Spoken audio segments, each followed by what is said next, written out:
My canister filter came today, so let's take a look. Here we go. I laid it out on the counter. It's really, I've never set one up, I'll be honest. My son always does it for me, but I just looked through it and he was telling me it's very simple to set up. And I have to admit, I purchased a brand that looks like a Fluval, but it's not.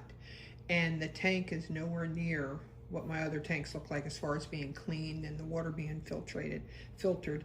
And but this is what's in it. So it comes this way with this top on it, okay? I got the 307, and the 307 is for, I think it's a 42, it's a 40 gallon to a 70 gallon. My tank is a 40 gallon. So inside, all the media is already in here. It comes in, this one has 3 trays, and the trays literally just lift up.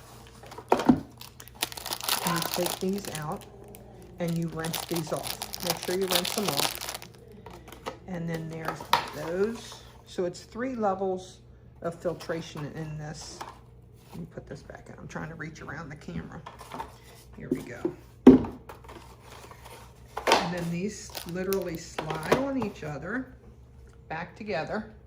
This comes out. This is another filter. And you rinse this off just for dust and the manufacturing. I also rinse this out as well. And then that goes back in. This has a nice little clip on it that it just slides back in there. Now you always have to make sure that you put this ring, and it's almost like it's lubricated, but it goes on the bottom. Hold on. It goes on the bottom of here. It fits right in there to keep the water from leaking out when it's running. And then here's all your other, here's the hoses that you're going to connect, because this goes on here. And you also want to make sure that you do not turn it on. And then this snaps down. Wait a minute. Did I have this right? Nope. There we go. And then you have to make sure that you have water in it. Someone suggested this to me, that you have water in it prior to starting it, because there's not an on and off button. Okay. And then this fits right here. I made the mistake of buying a, like I said, one that looks similar to it. And it really, you have to prime it constantly.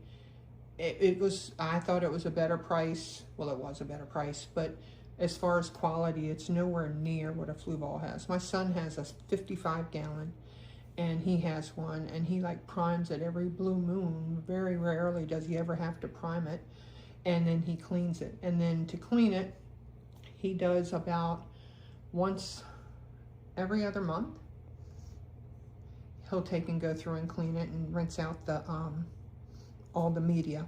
But it's a good thing. You need to keep some of that good bacteria in there. And another thing that I do that helps my fish, I'm on my 5th tank, is I take water from the old tank and add it to the new, just to get some of that good bacteria in it.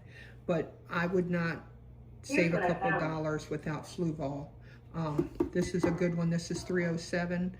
And I will show you after it's all set up in my new tank, but I am so thrilled to have it, and this one's so much easier to use. I wish I had bought this one to begin with.